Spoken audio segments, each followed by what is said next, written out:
very good evening, everyone. Welcome to Get Real, our continuing coverage on the post-COVID-19 operations here in Sri Lanka. Sri Lanka is getting back to normalcy.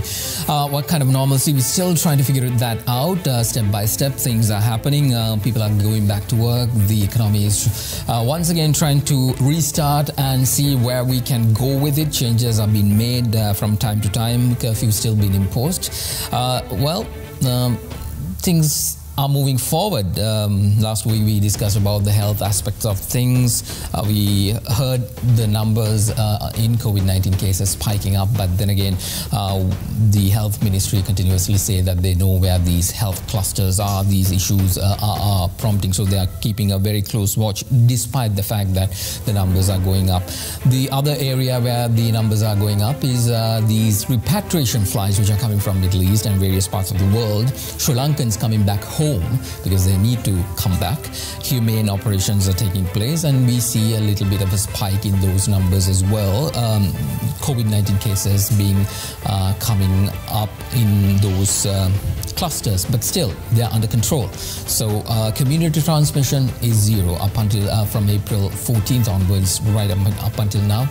There is no community transmission, something we can be very proud of our health workers. So I want to discuss exactly these repatriation flights, foreign affairs, what exactly Sri Lanka will look like, how our foreign affairs is going to be post-COVID. And for that, the best person to talk is the Foreign Secretary himself, Secretary of the Ministry of Foreign Affairs, Mr. Ravinatha Aryasinha. Welcome to the program. Good to see you here. Thank you. Let me start off. What are you guys doing these days? Foreign relations, borders are being closed everywhere in the world. Everybody's, trying to figure out what to do within their countries. So how does foreign relation looks like right now? Generally getting scolded from both sides by the person out wanting to come and from the person who are quite desperate, and from those inside who don't want, who are worried very genuinely. Yes. That looking at the figures, particularly the recent spike, that any infusion of folks into the country poses a threat to the sense of control which we have managed to establish, where we've done a very good job. Indeed. Other than for the Navy cluster. And so this, I see it in very classical terms as two very competing sets of interests of two sets of people, unfortunately, who both happen to be Sri Lankan. And I think both are right. I want to talk about that. You're talking about the repatriation flights which are coming into the country, and it's coming in frequent numbers these days. We see on a daily basis flights are coming from countries like Middle East, in Europe, even in Australia. So these, the question people in Sri Lanka has and is posing to the authorities, why are you risking? Because most of the numbers, like if you take the Kuwaiti flight, I think half of the flight is more positive. Than half. More than. So, and the numbers are keep going up, and even the Qatari flight, we heard yesterday that the numbers are going up, and health authorities are expecting even more people to be positive. So why take a decision on bringing them? I understand the humane aspect of it, but then again, isn't it putting a lot of stress on our health system? Because suddenly when the health officials who've been working on COVID-19 have been controlling this, see a huge spike. Sometimes we may not be able to handle. Aren't we risking that? Well, you have to look at this, as I said, from both sides. There are two sides to this. And right now, yes, you're right, the positive cases, we have 338 from Kuwait, we have 39 from Dubai, 34 from Qatar, 67 from India, 2 from London, 1 from Singapore, 1 from Malaysia, 1 from Indonesia, 8 from Russia, 2 from Dhaka, 3 from Maldives. So that's how it pans out. Now let's go to, and each of these places are different in some ways. Now in Kuwait, and I think there's a lot of misinformation, sometimes disinformation about Kuwait. Kuwait, in some sense, was not a choice. It was a compulsion. Because the Kuwaiti government decided that they are going to offer an amnesty, which they do from time to time. But this time's amnesty was to reduce the bulk of the numbers. They told us that there are approximately out of 100,000 people of Sri Lankan origin, about 18 to 19,000 according to them. Which makes the point, we must pause and think what suffering our people are going through out in these countries. I would dare say that 50% of them are not working on valid documents. They have gone in probably correctly, but they have lost their jobs or they have tried to move around. But what they have been doing is they've been sending 7 billion plus to balance our foreign exchange deficit. So in Kuwait, on the 21st of April, that's more than a month ago, this amnesty opened up, and it is only about 380 who went into these amnesty camps. In fact, we have not issued documents for anybody new to go into those camps. So those who had documents... Out of that 18,000 or 90,000? Yes. Only 300 went? Only 366 went. Now, this was... there has been a lot of back and forth between the Sri Lankan government and the Kuwaiti government, to sometimes a very, very difficult discussion. And finally, we had to bring back these people. One could say we should have brought them 1 month ago. But the point is, the fact of the matter is that it is by their period in that camp, they probably did not have it when they came to the camp. So by staying together, and that camp had lots of other nationalities as well, so you lost control to some extent. Then in bringing them, that followed, as you know, we have made it very public, that the foreign minister had to speak to the foreign minister, our prime minister had to speak to their prime minister, to bring this back into some semblance of process. Because between states, when one state says that they don't want illegals, the home state has an obligation to take them back. So that is what Sri Lanka faced. When they were to come, we did ask the Kuwaitis, as again we made public last Friday, to conduct PCR tests. Because this 366 and also to some extent the UAE prisoners, there were prisoners who came on the UAE flight, is one category which is out of our bounds. The whole, not only the 385, the rest of what Kuwait put into their plane as well, because those were prisoners, those were people who were already in deportation camps. So we had no control over them. We asked that PCR tests be done before they came, and we were told, sorry, they don't have the capacity to do it. And two, 25 countries ranging from Egypt to Philippines to India to Bangladesh had by then repatriated a lot of their nationals who were similarly seeking amnesty. So therefore, that is why. I mean, and I think High Commissioner, our ambassador's comment has been also misquoted in the public domain, that he said that they were all tested done, and they were okay, and as if it happened while they came on the flight. But the truth is, what he was trying to say is that from those camps that they had at some point isolated 4 and taken them away. That's what he was trying to say, and I think it has been misrepresented in the public domain. So all I'm trying to say is, and we must be careful when we react on these issues, because with the Kuwaiti government right now there is a big issue which is brewing, much more than the one which we had, whether to bring them or not. because I think a country is sensitive to any kind of affront. So we must be very cautious about it. In fact, we've been summoned to the Kuwaiti Foreign Ministry today. So what I'm trying to say is that on grounds of, I don't know, let's see what it is. But the fact I'm trying to make is that, so therefore there are always two sides to this problem, and we have to be sensitive to the ground situation and the ground reality, while we have to take the precautions which we necessarily have to take. Do you think all the necessary precautions, yes, okay, we understand we need to bring these people down because these are Sri Lankans, especially in the Middle East, they're in dire conditions. They don't have, some people doesn't have food to eat, water to drink, place to sleep. So yes, they need to come back home.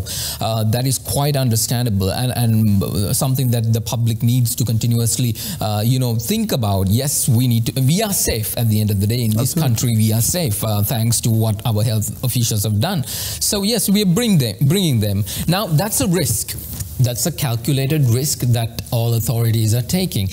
Do you think every system is in place to ensure that there is no leakage from these people who are coming from abroad to our communities, to our this thing? Yeah, I think let me explain the process. Yes.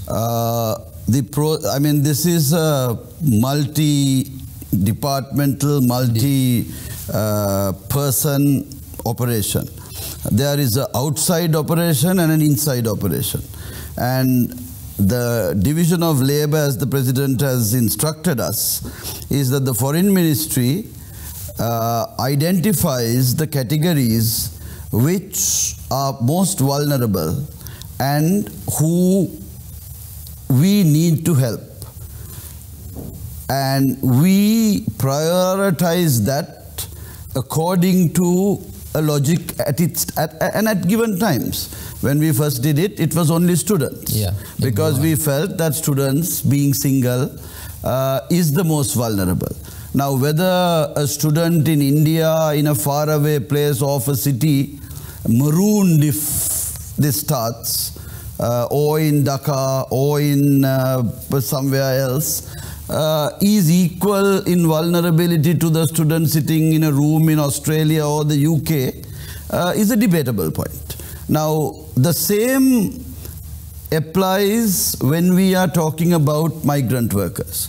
And let's not forget a very important category which, in some sense, we all forget, which is the man or woman who went on a holiday, went to see the daughter, went to, on a pilgrimage, went on a honeymoon. I saw yesterday somebody in Singapore, a couple on a honeymoon, who went for a week and is stuck there for 2.5 months. Yes. So the point is, so there are very different things. So what we are doing is, we have, through a series of interventions, largely through cabinet papers, my minister Dinesh Gunawardene has been, who happens to also be the foreign employment minister, and therefore wears double hats. And as a result, now we are anyway working very closely with the foreign employment ministry, Labour and foreign employment ministry, the SLBFE, and you see, so far, other than for this repatriation issue, at present,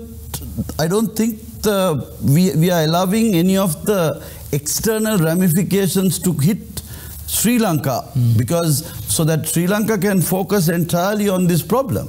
But this is the only point at which there has to be that there are two sets of different interests of those who want to come and those who are fearful, including our own people. I mean, when you go and look at some of the comments where in social media, you wonder whether, we are one, because, and both sides are going to a point. So my sense from where I sit, where I have to see both of this, I don't have the luxury of being indifferent to either. We have to find a way. And we have tried that in how we navigate through choices of places. Maybe we could have probably, in hindsight, it would be said Not that because we've been talking about getting migrant workers for a long time, but migrant workers probably as a category probably were more vulnerable than some others. Yes. But that is gone, and there is no point, laboring that. But what we now have to do is we have to give some predictable sense to these people what you can do and what you can't do. And then once they know that, then you can get on with things. And let's very simply, straight away, as I see that we are not able to help too much, because now PCR tests are a requirement in particularly vulnerable places. And PCR tests are very difficult to do, because unlike in Sri Lanka, where you can go to Navaloka and Asiri and pay $6,000 and check whether you have COVID every day, in many countries, you must actually show symptoms and be sick, because they don't have PCR kits. So we face that problem because those countries don't have, or they're extremely expensive. Korea, it's 30,000 rupees. You need 2 days for results to come. Thailand, it's 60,000 rupees.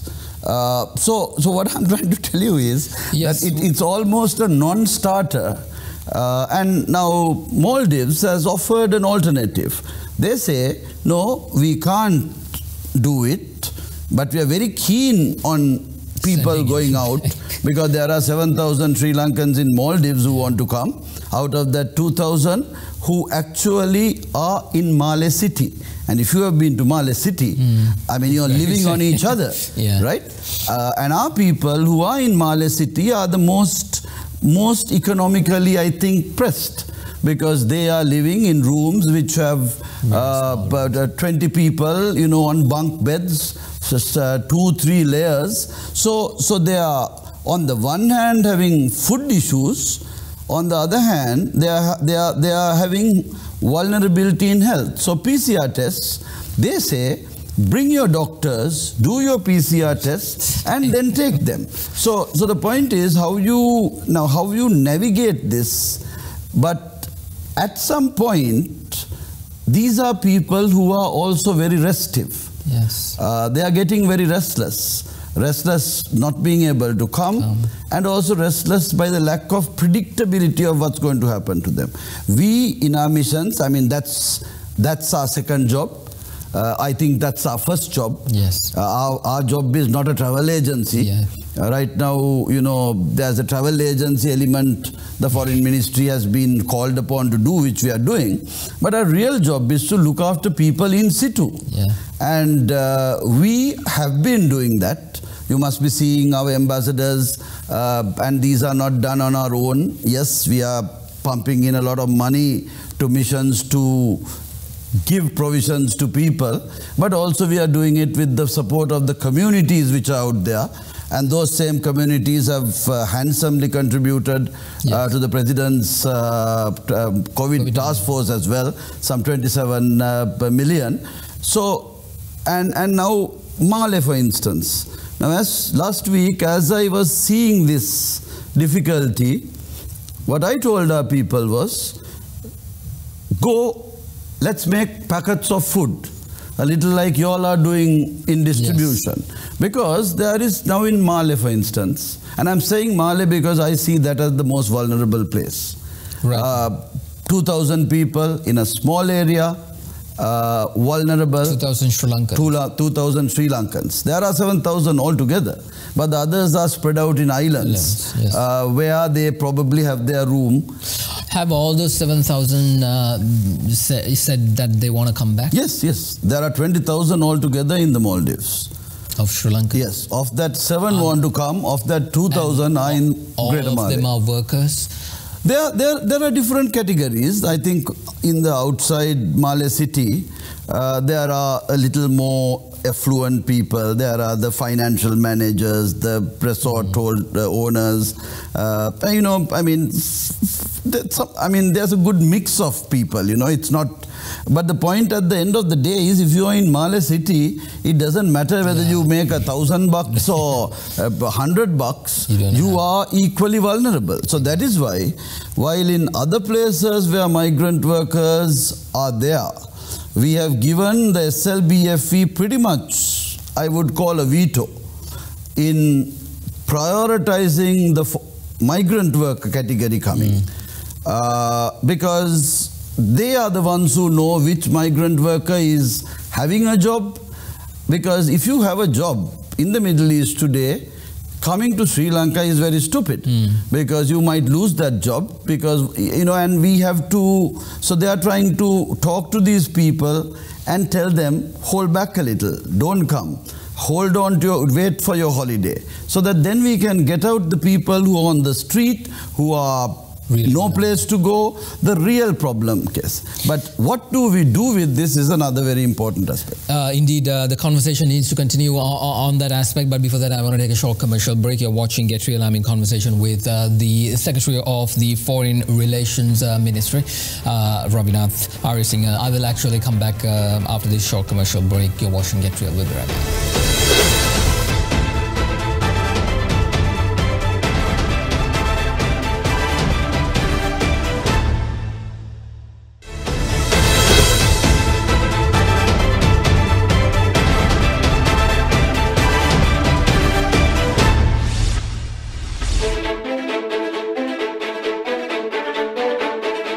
Welcome back, everyone, to Get Real. I'm in conversation with Mr. Ravinatha Aryasinha, the Secretary for the Ministry of Foreign Relations here in Sri Lanka, doing a tremendous amount of work in order to get our people who are stranded in various countries. You said a lot of people wants to come, like around 7,000 from Maldives. How many people are there all around the world who actually wants to come back to Sri Lanka at this moment? Well, at the last count, which was last Wednesday, 27th of May, 11 p.m. We'll take another count on this Wednesday. There were 42,522. And this breaks down, the bulk is the employed category, the migrant workers, and here we are not taking any barrier of white collar, blue collar. Then we have 4,961, nearly 5,000 short-term visitors. Then we have about 2,000 students and about 225 businessmen. From what is the most, the highest country that people are stranded who needs to come to Sri Lanka? Well, the Middle East is way high. But then there are places like in Australia, for instance, there are 939 short-term visitors.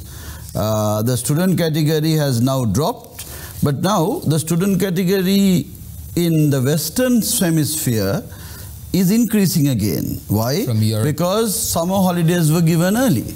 So you see, in Australia, it was the reverse. They were in session, they control COVID. They are in a short break. They are in a winter holiday. So school will start again in a month. And there are real issues. I think about a month ago, I made a plea to people, before you leave, think whether you can get back. Because today, 1 month ago, these guys were clamoring to come. Today, we are getting letters asking to send them back, asking to talk to universities. They are going to get struck off the term. And you see, in a practical way, some of the courses are taught, first semester courses are taught first semester. So if they don't get the credit for that, they will have to repeat it, not next term, but a term later. So for parents who on the one hand were clamoring to have them back, Today, they realize suddenly that that means that they are going to have to pay another $20,000 more. Indeed. The other issue here is like the dealings that you need to do with many countries. The diplomacy is now different. It's not the way every country wants to take care of themselves at the end of the day. Even if you take India shut down, their exports and everything. They make sure that they take care of themselves. How are you all doing it right now? Because at the end of the day, Sri Lanka depends on a lot of food items, whether it's medicine, whether it's other items that we really need, needs to come into our country in order to sustain our process of living. How is this happening? Well, there are two things. One is we have to, the one common factor is that all of us are in the same boat. Wherever you live, everybody today is in lockdown or near lockdown, vulnerable. Countries you thought were very secure are proving to be not just insecure in terms of health, but the frictions and the gaps in society are beginning to emerge.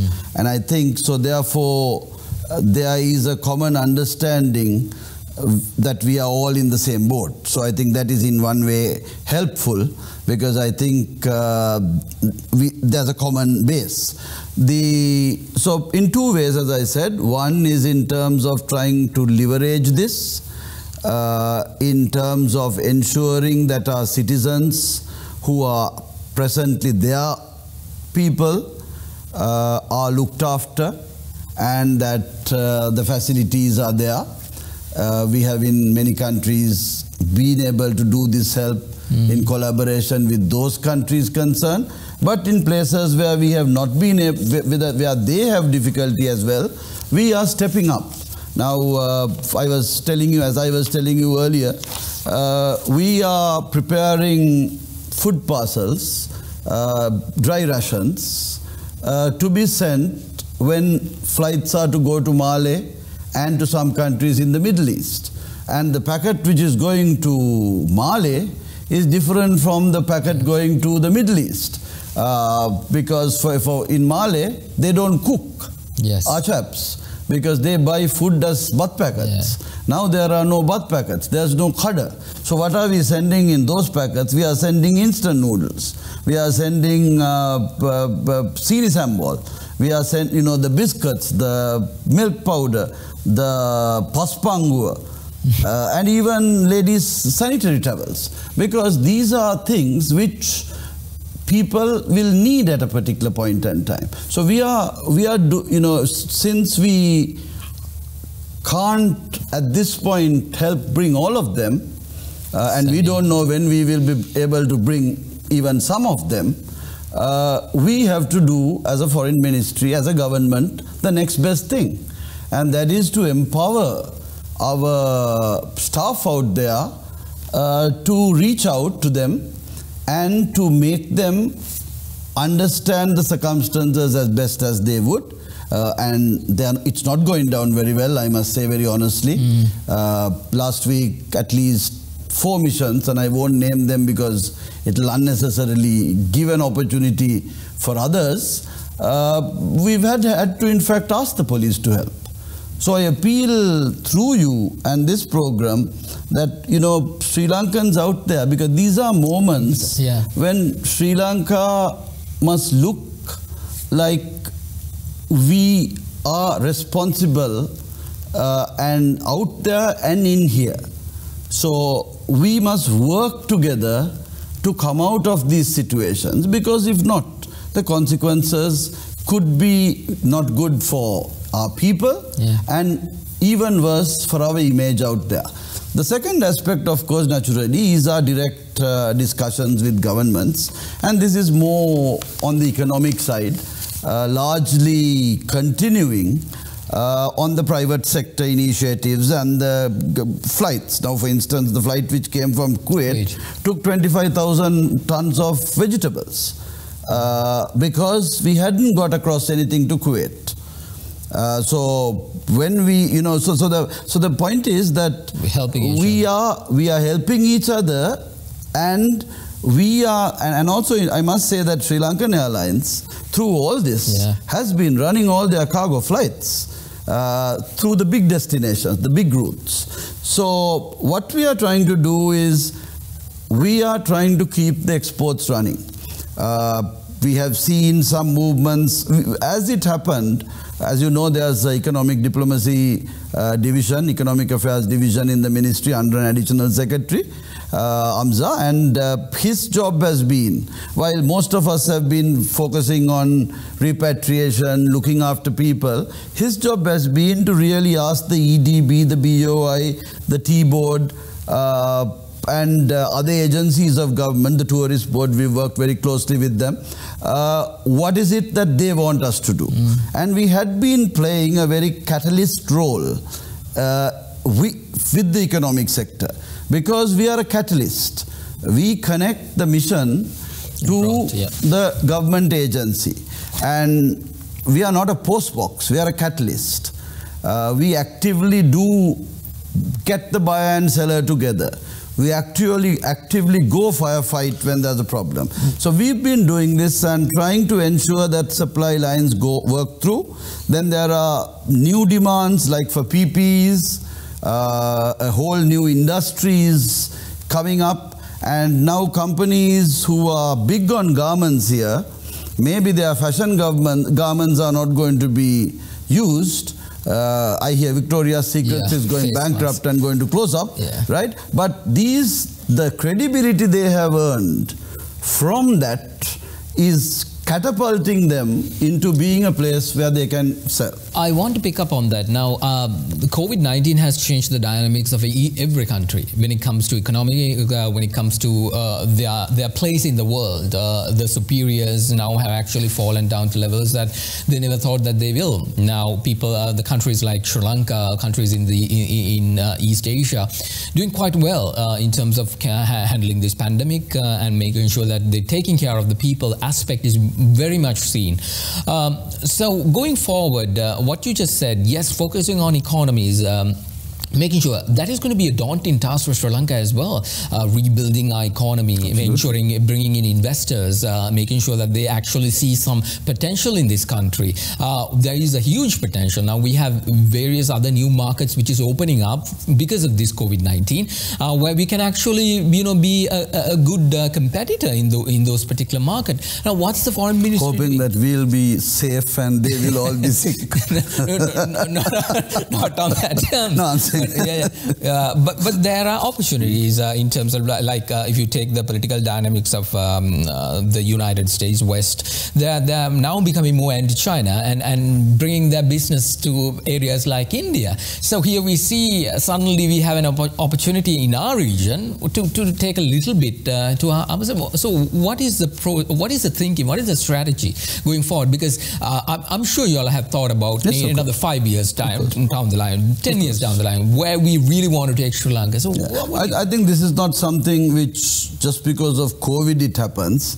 I think many companies were relocating from China anyway because they had grown, this is all about each country upgrades itself. And I don't see this as one where, it's a zero-sum game. It's a marketplace and the better will win. So Sri Lanka has always been trying to upgrade its product, upgrade its capacity. People like to come here because it's a good country to be in. And they feel that, we are thinking about how to deal with some of these issues. And what COVID itself has proved is whether it is, let's take tourism for example. That after all, 1/3 of the tourists who were here when the curfew was imposed were still here till I think another 2 weeks ago, right? There are planes going every day to England, to Australia, to Europe, America. They are here.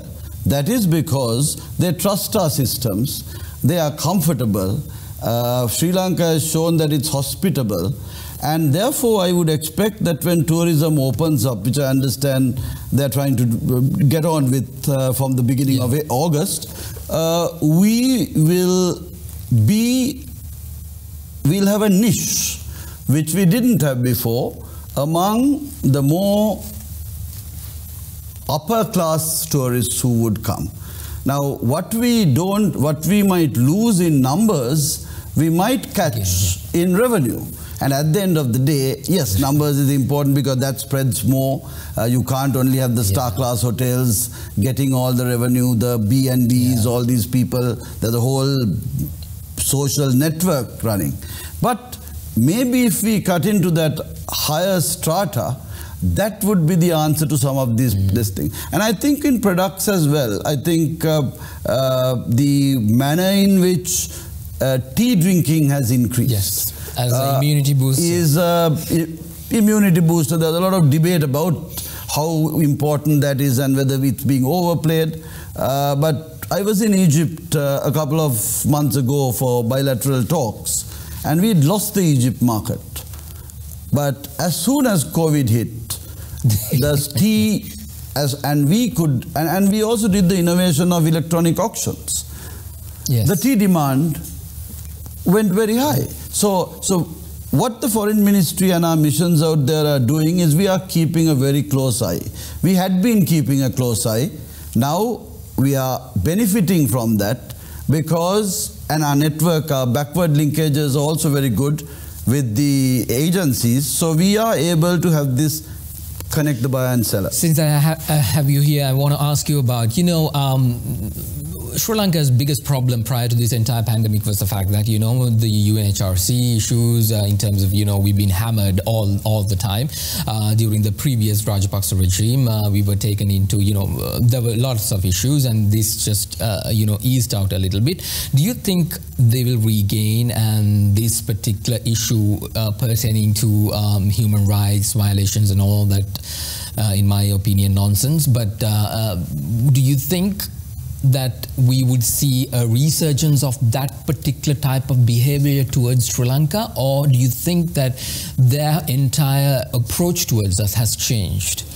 Well, I think what happened in March this year with the withdrawal of co-sponsorship was a new approach by the government of Sri Lanka in dealing with these issues.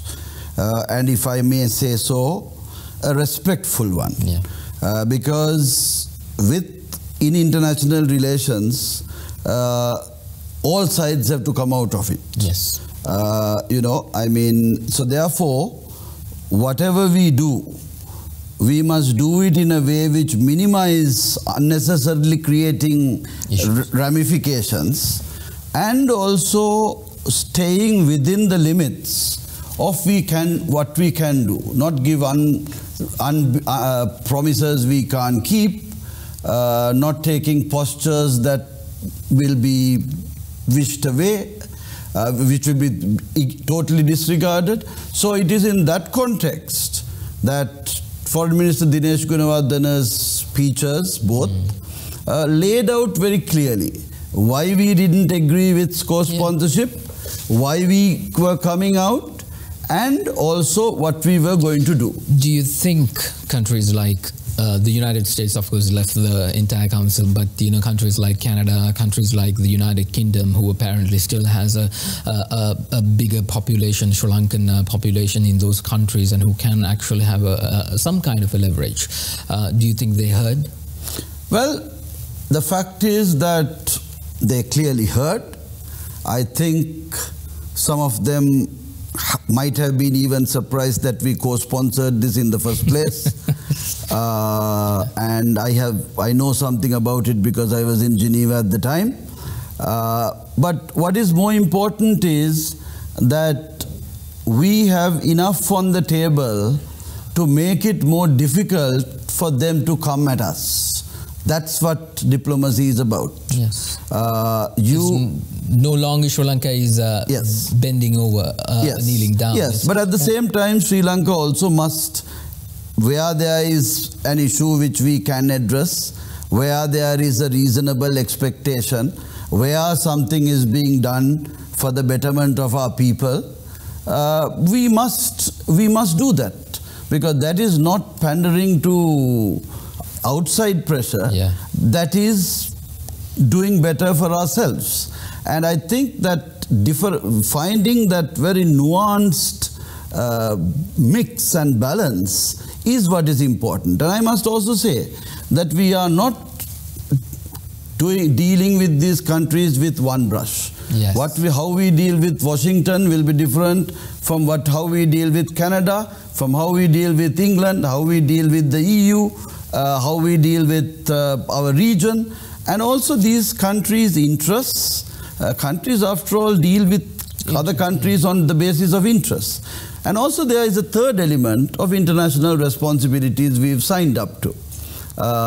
And those are things which are universal, which go beyond governments, and therefore I think that if we get these things right, get our house in order, engage with countries, differentiating the strengths and weaknesses, and stay within the universally accepted principles, not what X and Y wants us to do, then I think we would be in a better place. Indeed. There is one final question I want to ask from you, but before that, let's take a short commercial break. You're watching Get Real. We'll be right back.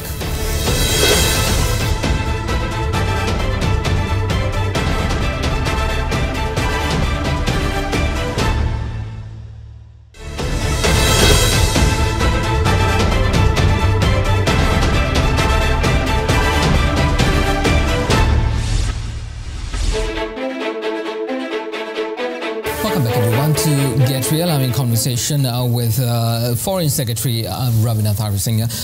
Sir, very quickly, we are out of time. Now, if somebody is watching out there who is actually going through all the issues that you actually mentioned, came with a little bit of money, now there's no money, no place to stay, going through a lot of issues, what exactly can they do? Or whether in any of the missions that we have, can they get in touch with them? What is the process? Is there a facility that you all have provided that Sri Lankans outside can actually, get some help?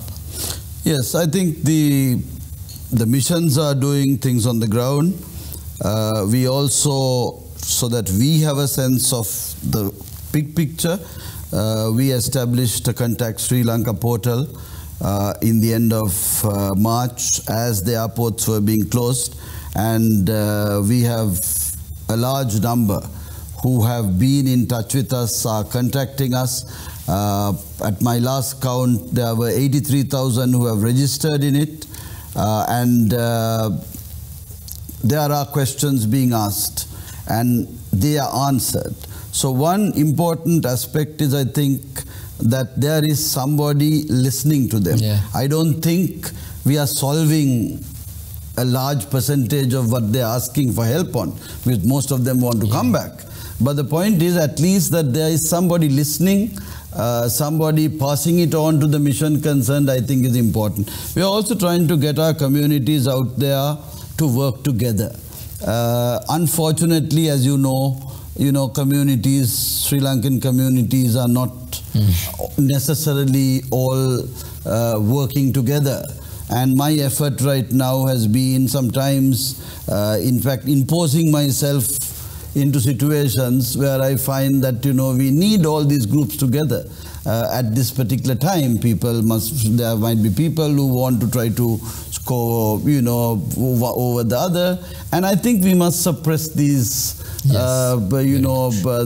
matters and try to work, because there is an enormous problem at hand. And I'm increasingly encouraging, and our minister and the cabinet have continued to impress on the need for people on the ground to manage their affairs, the missions to help, so that the president and government here can bring this country back to normalcy, because it is by bringing this country back to normalcy that we can serve the larger interests of both those here and those out there. Indeed, Mr. Aryasinha, thank you very much for that, and thank you very much for the tremendous amount of work that your entire ministry, along with these missions, have been doing thus far. Because I understand when a loved one is out there, have no idea what they're going through, and you are unable to help. It's very much needed that, some of our people, a person who understands our language, who can actually converse in that particular, social values, can actually speak to. And thank you very much for that. And thank you for coming and speaking to us and telling us what exactly you all have been doing so far. I hope to see you soon. And thank you very much once again, Mr. Ravinatha Aryasinha, Secretary to the Ministry of Foreign Affairs. Well, that's it for tonight. I'll be back again on Thursday with another episode of Get Real, but I'll be back again tonight at 9:35 with World News. See you then. Bye for now.